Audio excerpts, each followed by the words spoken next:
A Segunda Guerra Mundial, iniciada em 1939, rapidamente escalou para um conflito global de proporções sem precedentes. Com a entrada dos Estados Unidos na guerra em dezembro de 1941, após o ataque a Pearl Harbor, a nação se viu diante de uma demanda colossal por equipamentos militares. Os campos de batalha da Europa, do Norte, da África e do Pacífico exigiam uma quantidade inimaginável de armas, munições, aeronaves e, crucialmente, veículos blindados. Tanques, em particular, emergiram como elementos decisivos no combate terrestre. Sua capacidade de oferecer poder de fogo, proteção e mobilidade os tornava indispensáveis para ofensivas e defesas em larga escala. No entanto, a produção de tanques até então era um processo demorado e complexo, muitas vezes realizado em pequenas oficinas, com métodos que se assemelhavam mais ao artesanato do que à indústria moderna de produção em massa. A escala e a intensidade da guerra exigiam uma revolução industrial. Foi nesse cenário de urgência e necessidade que surgiu uma proposta audaciosa, considerada por muitos um projeto impossível: transformar a fabricação de tanques de um processo lento e especializado em uma linha de montagem de alta cadência, similar à produção de automóveis. O objetivo era fazer com que tanques saíssem das fábricas com a mesma regularidade e volume que os carros de passeio da era pré-guerra. O palco para essa ambição industrial sem precedentes foi a Detroit Arsenal Tank Plant, um complexo fabril erguido especificamente para essa finalidade no coração da indústria automotiva americana. Entre 1941 e 1945, esta fábrica se tornaria o epicentro de uma transformação radical na manufatura de veículos de combate. A tarefa era monumental: conceber, construir e operar uma instalação capaz de produzir milhares de tanques em tempo recorde, superando todas as expectativas e os desafios técnicos e logísticos da época. A urgência da guerra não permitia falhas nem atrasos. A vitória aliada dependia, em grande parte, da capacidade da indústria americana de suprir as frentes de batalha com os blindados necessários, onde e quando fossem precisos. A ambição era clara: redefinir os limites da produção industrial em tempos de guerra. Antes da Segunda Guerra Mundial, a fabricação de tanques era um processo fundamentalmente diferente da produção em massa de automóveis que já dominava a indústria americana. Os blindados eram construídos em oficinas especializadas, onde a abordagem era predominantemente artesanal. Cada tanque era, em muitos aspectos, uma peça única, montada por equipes de trabalhadores altamente qualificados que se dedicavam a cada unidade individualmente. As peças eram frequentemente ajustadas à mão, e a montagem exigia uma série de etapas meticulosas e demoradas. Não existia uma padronização rigorosa que permitisse a intercambiabilidade de componentes em larga escala, o que significava que cada subconjunto, cada chapa de blindagem e cada sistema mecânico precisava ser cuidadosamente ajustado para se encaixar perfeitamente em um chassi específico. Esse método, embora garantisse uma construção robusta e de alta qualidade para as unidades produzidas, resultava em um ritmo de fabricação extremamente lento. A construção de um único tanque podia levar meses, desde a fundição das primeiras peças de aço até a montagem final e os testes de campo. Esse tempo de ciclo prolongado era aceitável para as pequenas forças blindadas do período entre guerras, quando as doutrinas militares ainda estavam em desenvolvimento e a necessidade de milhares de veículos de combate não era uma realidade iminente.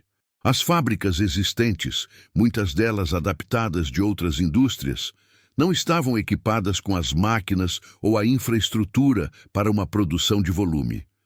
A mentalidade era de construir um número limitado de veículos de combate de alta especificação, não de inundar os campos de batalha com eles. No entanto, a eclosão da Segunda Guerra Mundial em 1939 e sua escalada rápida mudaram drasticamente esse cenário. A guerra moderna, especialmente a Blitzkrieg alemã, demonstrou a importância crítica de grandes formações blindadas e a necessidade de uma capacidade de produção industrial massiva para sustentar as operações. Os combates na Europa e no norte da África logo revelaram que os tanques eram perdidos em combate a uma taxa alarmante, seja por destruição inimiga, falhas mecânicas ou desgaste operacional. A capacidade de substituir essas perdas rapidamente e de equipar novas divisões com milhares de veículos blindados tornou-se uma questão de sobrevivência nacional e de estratégia militar. O contraste entre a produção artesanal e as exigências da guerra total era brutal.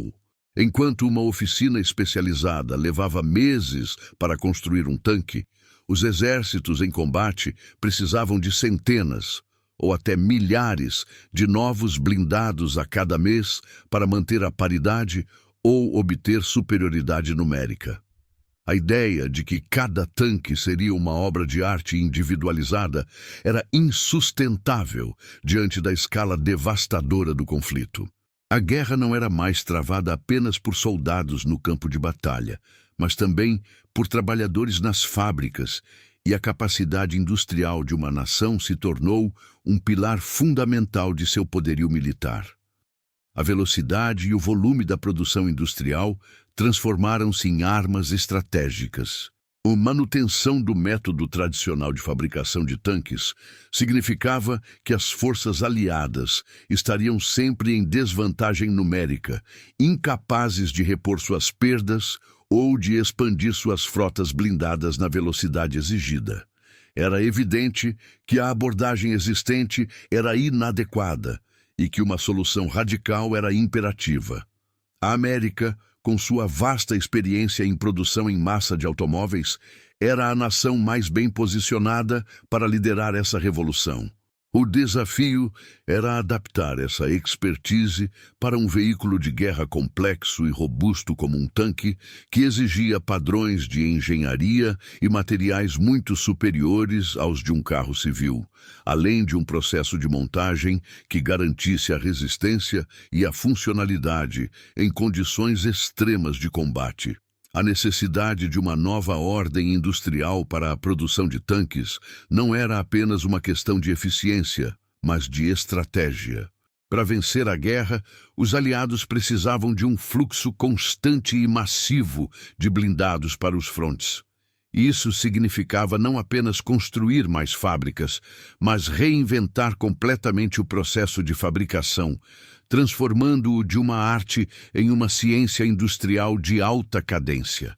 A sobrevivência e a vitória dependiam da capacidade de transformar metal em máquinas de guerra com uma velocidade e volume sem precedentes, superando as limitações de um passado artesanal para abraçar a era da produção em massa bélica. A urgência da guerra exigia uma resposta inovadora e em grande escala, que rompesse com todas as convenções anteriores de fabricação militar. A escolha do local para essa empreitada monumental não foi arbitrária. Detroit, já consolidada como o epicentro da indústria automotiva americana, apresentava-se como a candidata natural. A cidade e seus arredores possuíam uma infraestrutura industrial incomparável, com uma vasta rede de fornecedores, ferrovias e estradas que facilitariam o transporte de matérias-primas e o escoamento dos produtos acabados. Mais crucialmente, Detroit era o lar de uma força de trabalho altamente qualificada em engenharia, manufatura e montagem em massa, acostumada à precisão e à cadência das linhas de produção de automóveis. Essa expertise, desenvolvida ao longo de décadas pela Ford, General Motors e Chrysler, seria fundamental para a adaptação dos princípios de produção em massa a um veículo de guerra. A construção da Detroit Arsenal Tank Plant, iniciada em 1940, representou um esforço logístico e de engenharia sem precedentes. O projeto foi liderado pela Chrysler Corporation, sob a supervisão do Departamento de Guerra dos Estados Unidos, com K.T. Keller, então presidente da Chrysler, desempenhando um papel decisivo. A visão para a fábrica era ambiciosa.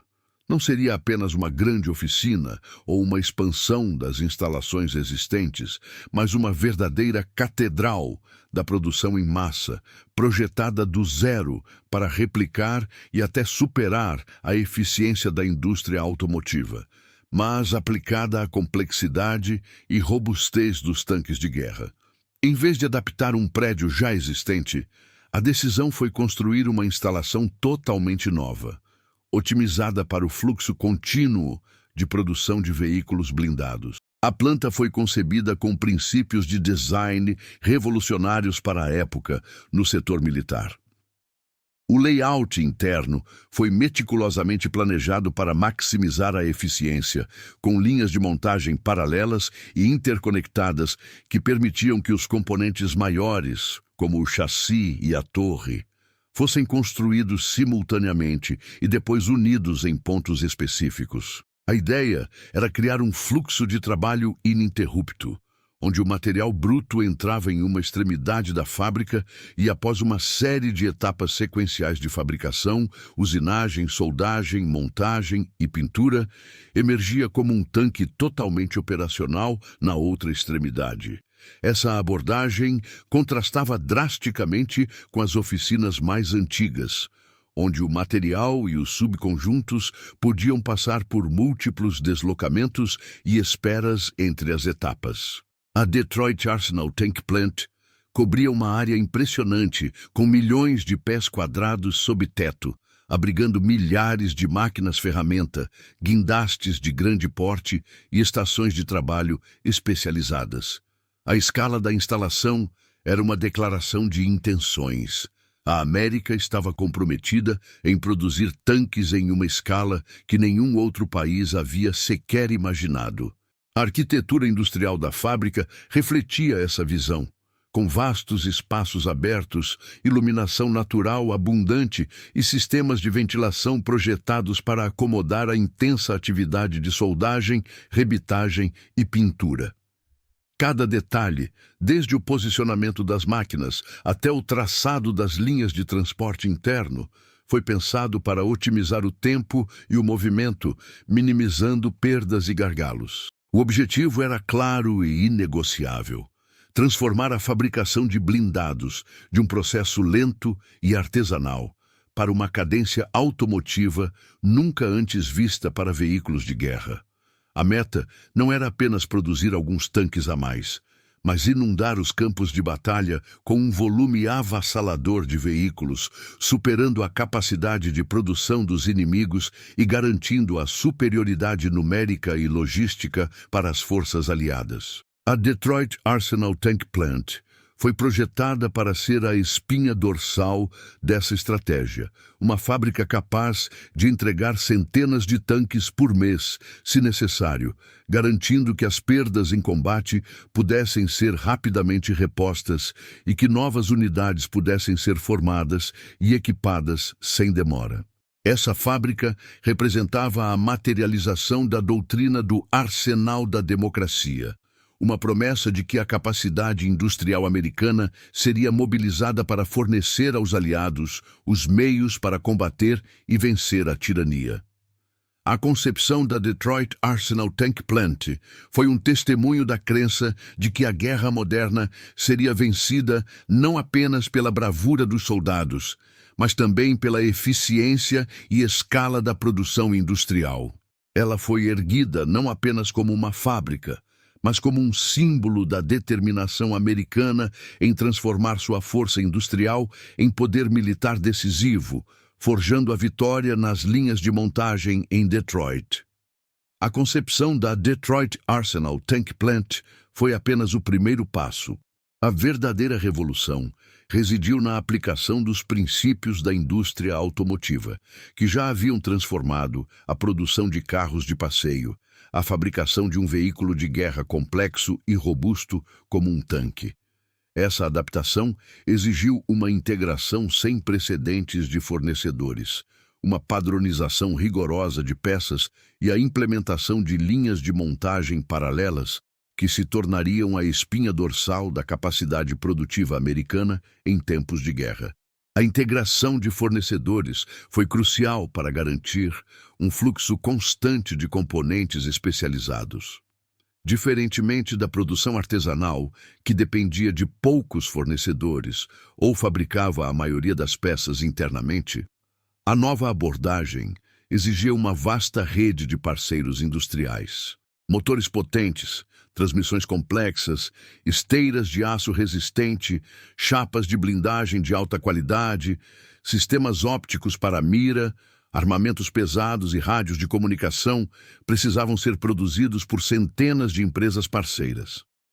A Chrysler, liderando o projeto, estabeleceu especificações detalhadas e rigorosos padrões de qualidade para cada item, garantindo que as peças fabricadas por diferentes fornecedores fossem perfeitamente compatíveis.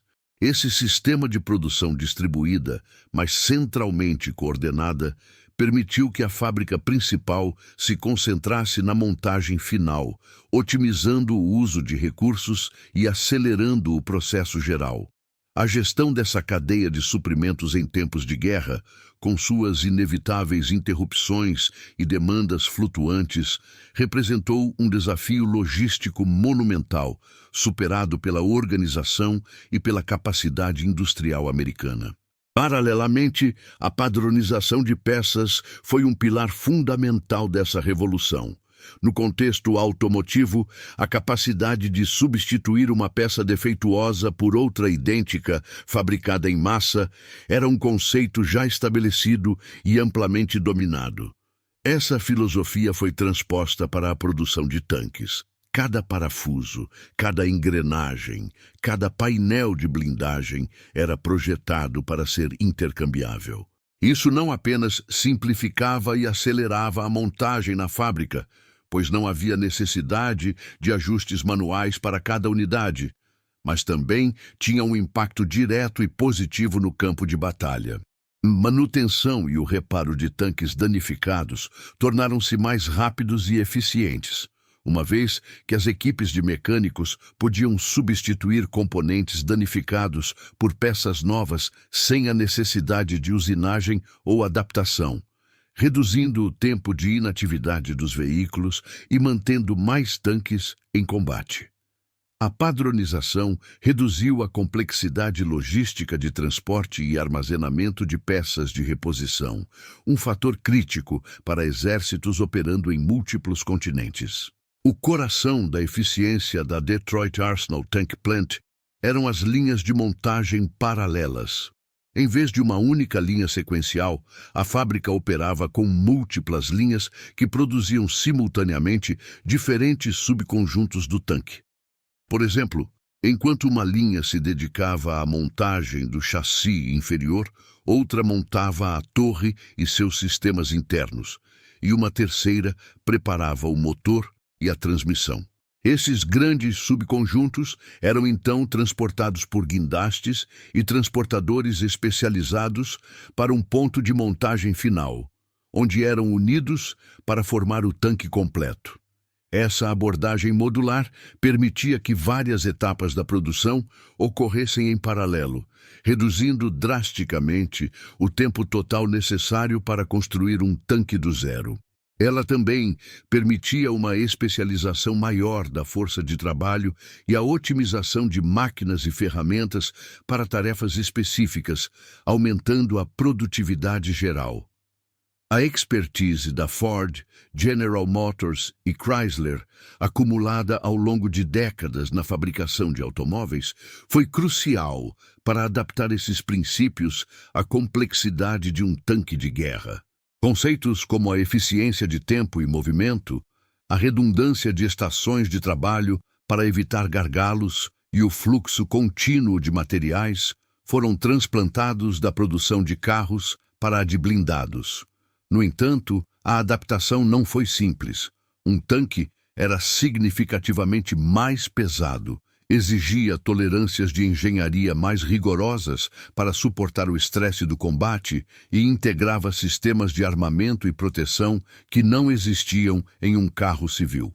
Os engenheiros e gerentes da indústria automotiva precisaram inovar, desenvolvendo novas técnicas de soldagem para chapas de blindagem espessas, sistemas de manuseio de materiais capazes de mover componentes de toneladas e métodos de controle de qualidade que garantissem a funcionalidade e a segurança em ambientes hostis. A robustez necessária para operar em condições extremas de combate, desde o deserto do norte da África até as florestas da Europa, exigia um nível de engenharia e materiais muito superior ao de um veículo civil. Essa integração de fornecedores, padronização e linhas paralelas de montagem permitiu uma montagem mais rápida e menos propensa a erros.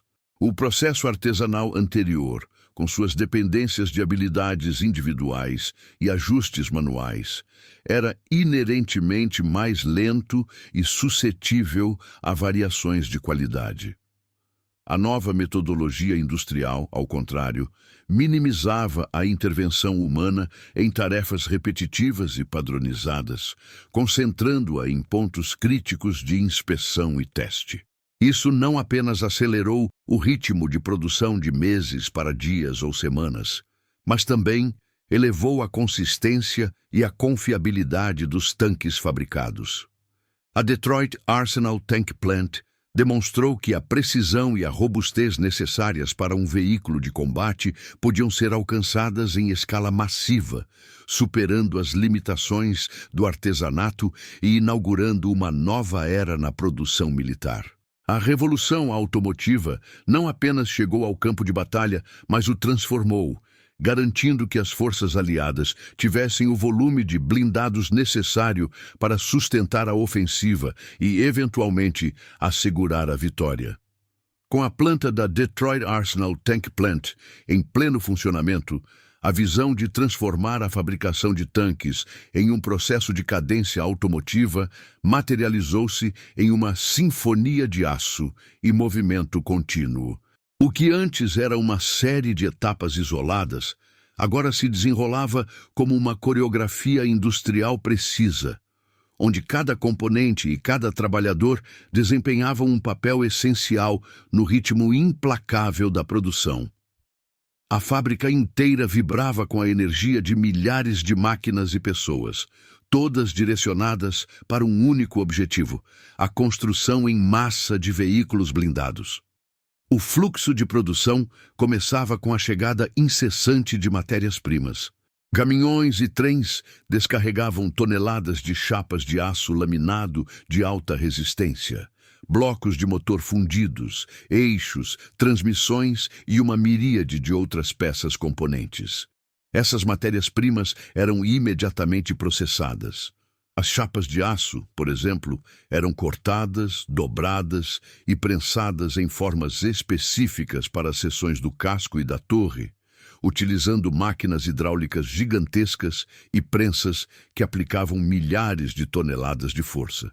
A precisão nesse estágio era crítica, pois qualquer erro dimensional poderia comprometer a integridade estrutural do tanque ou dificultar a montagem subsequente. As esteiras rolantes, uma inovação central da indústria automotiva, eram o nervo central dessa operação.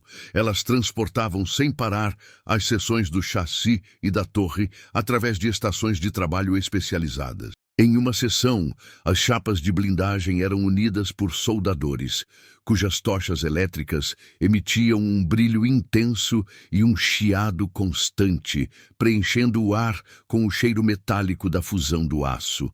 As soldas eram meticulosamente inspecionadas para garantir que atendessem aos rigorosos padrões de resistência e vedação, essenciais para a proteção da tripulação em combate. Paralelamente, em outras estações, equipes de rebitadores fixavam componentes internos com o som rítmico e penetrante dos martelos pneumáticos, criando uma camada adicional de segurança e robustez. Cada rebite era colocado com precisão, garantindo a firmeza das estruturas internas. Os guindastes aéreos, com suas estruturas metálicas imponentes, movimentavam-se em uma coreografia coordenada sobre as linhas de montagem.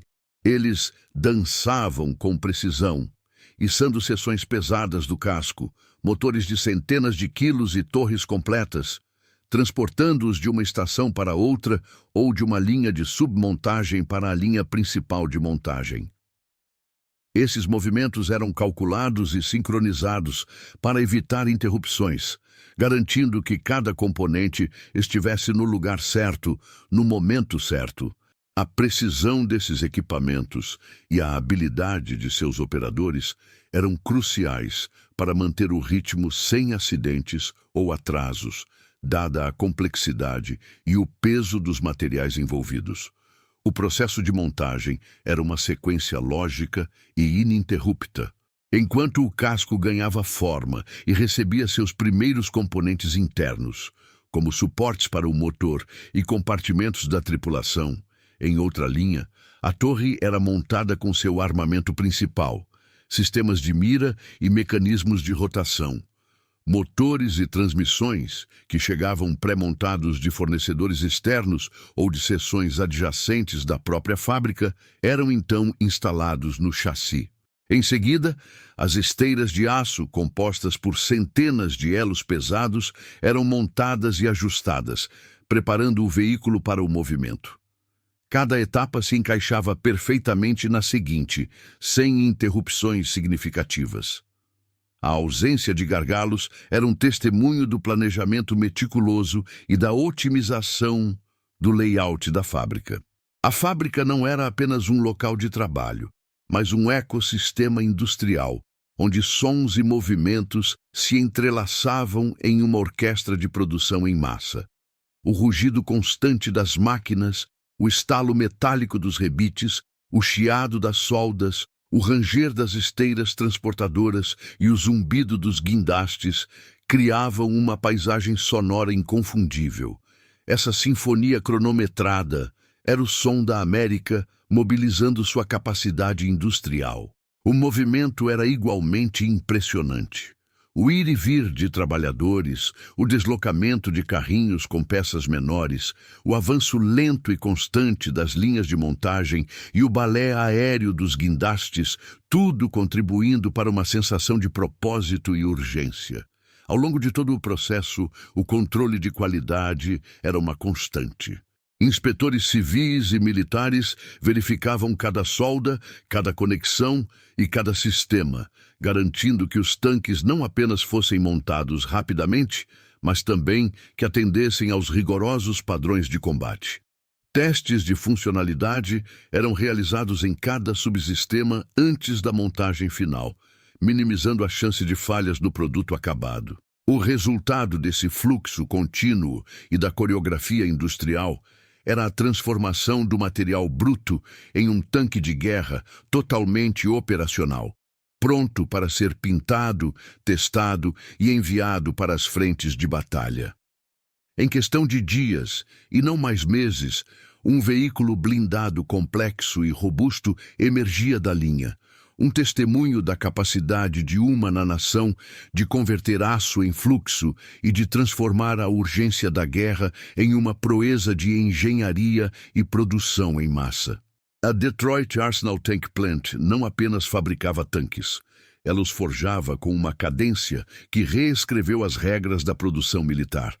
A implantação dos princípios automotivos na fabricação de tanques na Detroit Arsenal Tank Plant resultou em uma transformação numérica que desafiou todas as expectativas. O que antes era um processo de meses para a construção de um único veículo blindado, agora se media em dias ou semanas. A fábrica rapidamente atingiu picos de produção que eram impensáveis antes do conflito. Em seu auge, a Detroit Arsenal Tank Plant era capaz de entregar centenas de tanques por mês, com registros de mais de 800 tanques M4 Sherman completos saindo de suas linhas em um único mês de 1943. Esses números não eram apenas impressionantes em volume, mas também na velocidade. O tempo de ciclo para a montagem de um tanque completo, desde a matéria-prima até o veículo pronto para o combate, foi drasticamente reduzido de vários meses para apenas algumas semanas, e, em muitos casos, para poucos dias. Essa cadência de produção sem precedentes garantiu um fluxo constante de blindados para as frentes de batalha aliadas em todos os teatros de operações, desde o deserto do norte da África até as florestas da Europa e as ilhas do Pacífico. A capacidade de substituir rapidamente as perdas em combate e de equipar novas divisões com milhares de veículos blindados tornou-se uma vantagem estratégica crucial para os aliados. A Detroit Arsenal Tank Plant não apenas supria as Forças Armadas dos Estados Unidos, mas também contribuía significativamente para os programas de Lend-Lease, fornecendo tanques essenciais para o Reino Unido, a União Soviética e outras nações aliadas. Essa inundação de blindados americanos permitiu que os aliados mantivessem a superioridade numérica e logística, um fator decisivo para sustentar ofensivas e superar a capacidade de produção do eixo. A eficiência e o volume da produção industrial transformaram-se em uma arma estratégica tão potente quanto qualquer canhão ou bomba. Essa proeza industrial, contudo, não teria sido possível sem uma força de trabalho igualmente impressionante. Com milhões de homens mobilizados para o serviço militar, as fábricas americanas enfrentaram uma escassez crítica de mão de obra. A curiosidade extra da Detroit Arsenal Tank Plant reside na composição de suas equipes de produção. Em um movimento sem precedentes, grande parte da força de trabalho foi composta por civis, muitos deles mulheres e membros de minorias, que até então haviam sido marginalizados da indústria pesada. Essas equipes foram treinadas em questão de semanas para assumir tarefas críticas de montagem e controle de qualidade. Mulheres, muitas delas donas de casa ou trabalhadoras de setores de serviços, aprenderam a operar máquinas complexas, a manusear ferramentas pneumáticas para arrebitar chapas de aço, a realizar soldas de precisão em blindagens espessas e a montar sistemas mecânicos intrincados. Homens de minorias, que antes enfrentavam barreiras para empregos industriais qualificados, encontraram na Detroit Arsenal Tank Plant a oportunidade de contribuir diretamente para o esforço de guerra. A velocidade e a eficácia desse treinamento foram notáveis. Programas intensivos de capacitação, combinados com a simplificação e padronização das tarefas na linha de montagem, permitiram que esses novos trabalhadores se tornassem proficientes em tempo recorde. Contra todas as concepções pré-existentes sobre a necessidade de mão de obra altamente especializada para a fabricação de veículos de combate, essas equipes civis entregaram resultados com uma qualidade surpreendente. A desmistificação da ideia de que apenas artesãos experientes poderiam construir tanques complexos foi um dos legados menos óbvios, mas igualmente importantes, da Detroit Arsenal Tank Plant. O sistema de produção em massa, com sua divisão de trabalho em etapas repetitivas e modularidade na montagem, permitiu que indivíduos sem experiência prévia em fabricação de tanques se tornassem especialistas em tempo recorde em suas funções específicas.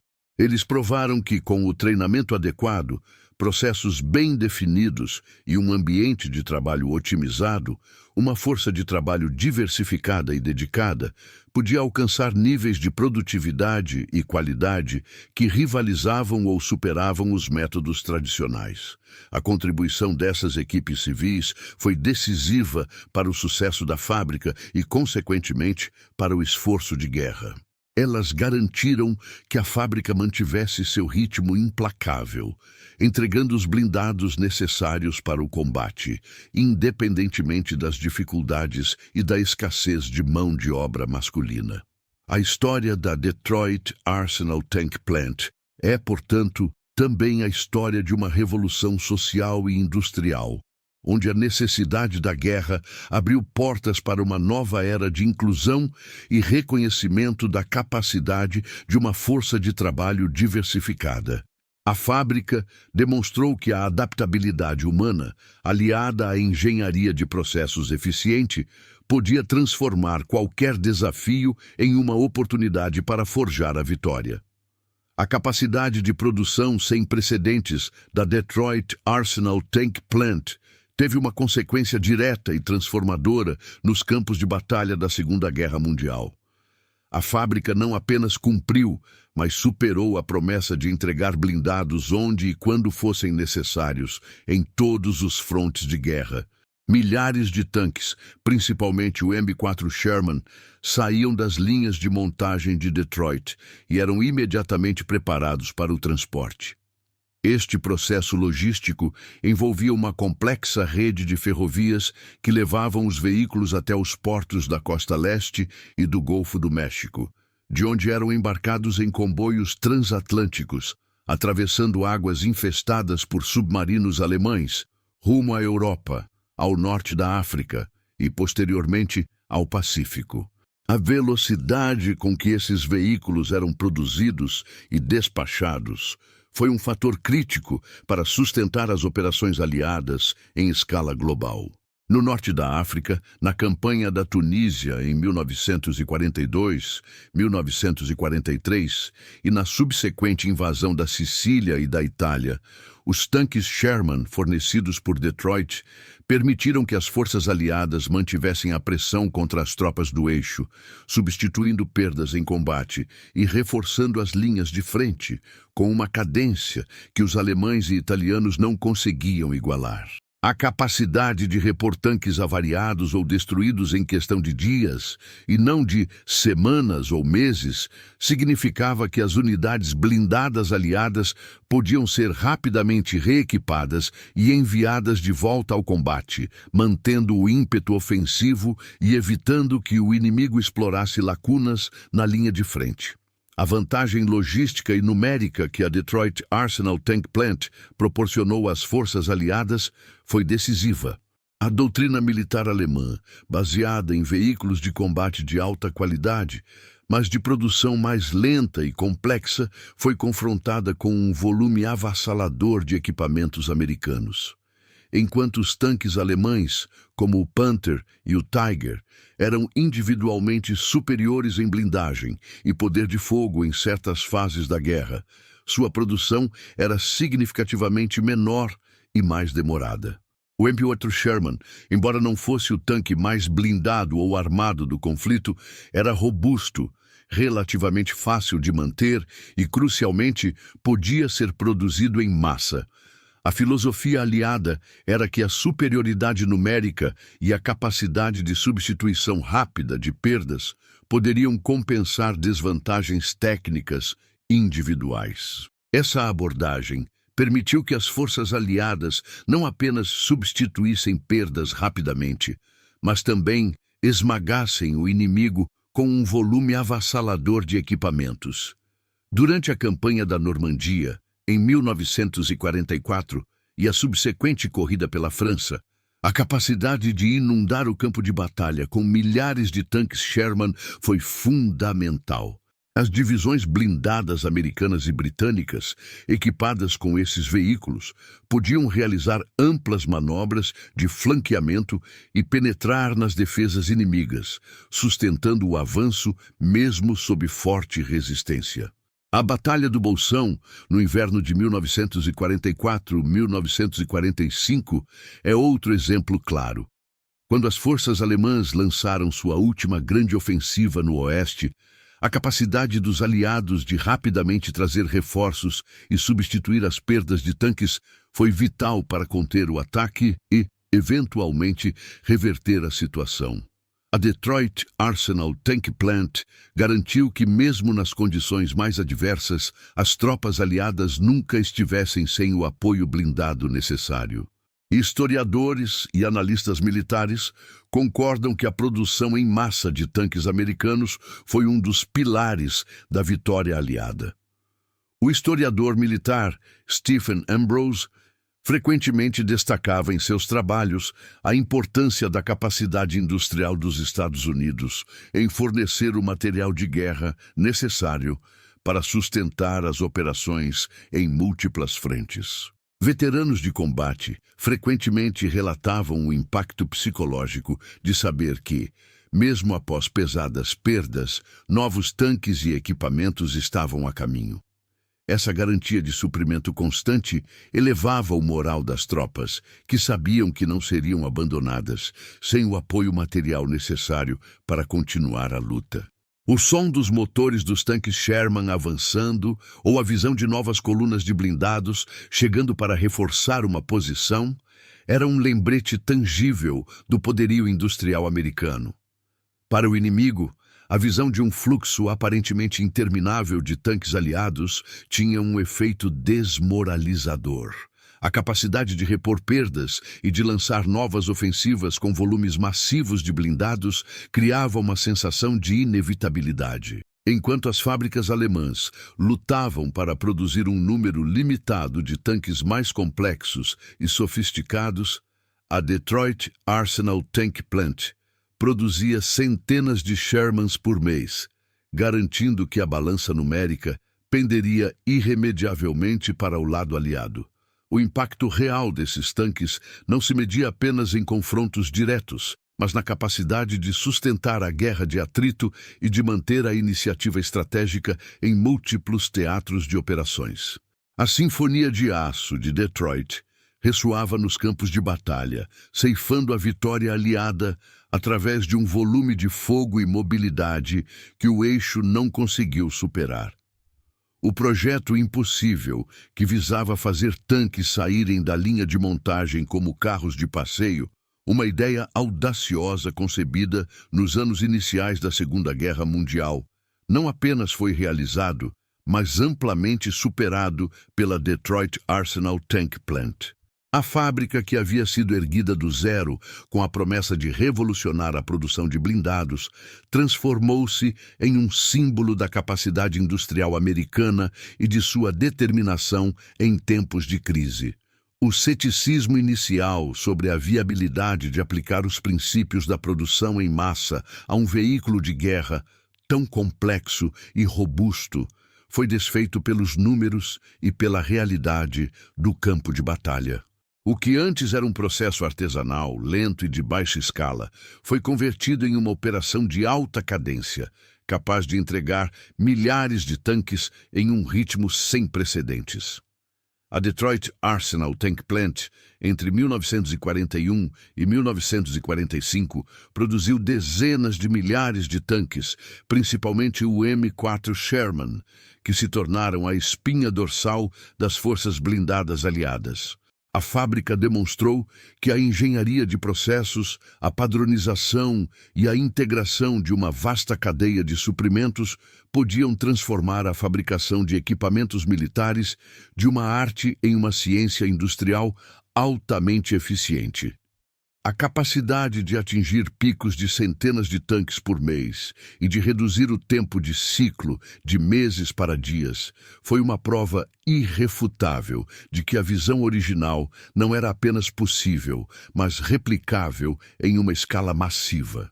Essa proeza industrial garantiu que as forças aliadas tivessem o volume de equipamentos necessário para sustentar ofensivas em múltiplos teatros de operações, desde o norte da África até a Europa e o Pacífico, superando a capacidade de reposição do inimigo.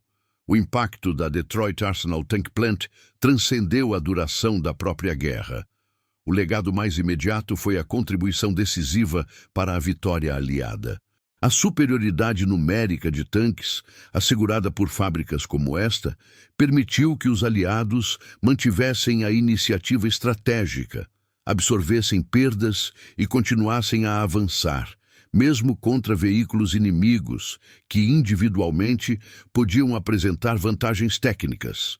Os tanques Sherman, produzidos em Detroit, foram a base para a doutrina de combate blindado aliada, que priorizava a flexibilidade, a manutenção simplificada e, acima de tudo, a disponibilidade em massa. Essa estratégia, sustentada pela produção industrial, provou ser mais eficaz no longo prazo do que a dependência de um número limitado de veículos de alta complexidade. Além da vitória militar, a Detroit Arsenal Tank Plant deixou um legado duradouro para a evolução da produção industrial. A fábrica serviu como um modelo para a aplicação de técnicas avançadas de fabricação em massa a produtos complexos e de alta exigência. As inovações em soldagem de blindagem, manuseio de materiais pesados, linhas de montagem paralelas e controle de qualidade em larga escala estabeleceram novos padrões para a indústria. Muitos dos princípios e métodos desenvolvidos ou aperfeiçoados em Detroit foram posteriormente adaptados para a produção civil no pós-guerra, influenciando setores que iam da construção de máquinas pesadas à manufatura de bens de consumo duráveis. A experiência adquirida na gestão de cadeias de suprimentos globais e na mobilização de uma força de trabalho diversificada também se tornou um estudo de caso para futuras operações industriais em grande escala. A Detroit Arsenal Tank Plant também simbolizou a capacidade de uma nação mobilizar seus recursos e sua população em tempos de crise. Ela demonstrou a flexibilidade da indústria americana em converter rapidamente sua capacidade de produção civil para fins militares, transformando fábricas de automóveis em arsenais de guerra. A história das equipes civis, incluindo mulheres e minorias, que foram treinadas em semanas e assumiram tarefas críticas com qualidade surpreendente, redefiniu o conceito de mão de obra especializada e expandiu as oportunidades de emprego para grupos que antes eram marginalizados.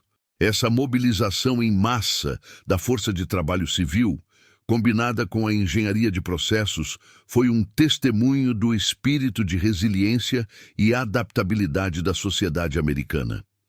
Em última análise, a história da Detroit Arsenal Tank Plant é a prova de que a guerra moderna não é vencida apenas nos campos de batalha, mas também nas linhas de montagem. A capacidade de transformar aço bruto em um fluxo contínuo de veículos blindados foi um fator tão crucial quanto a bravura dos soldados. A América, ao transformar seu poder industrial em um arsenal inesgotável, forjou a vitória. Conforme o poderoso fecho que resume essa era, a América transformou aço em fluxo, e o fluxo virou vitória. A Detroit Arsenal Tank Plant não foi apenas uma fábrica, foi o epicentro de uma revolução industrial que redefiniu a guerra e deixou um legado de inovação e capacidade produtiva que ressoa até os dias atuais. Ela permanece como um monumento à engenhosidade humana e à determinação de uma nação em face de um desafio global, provando que com visão e organização o impossível pode ser alcançado.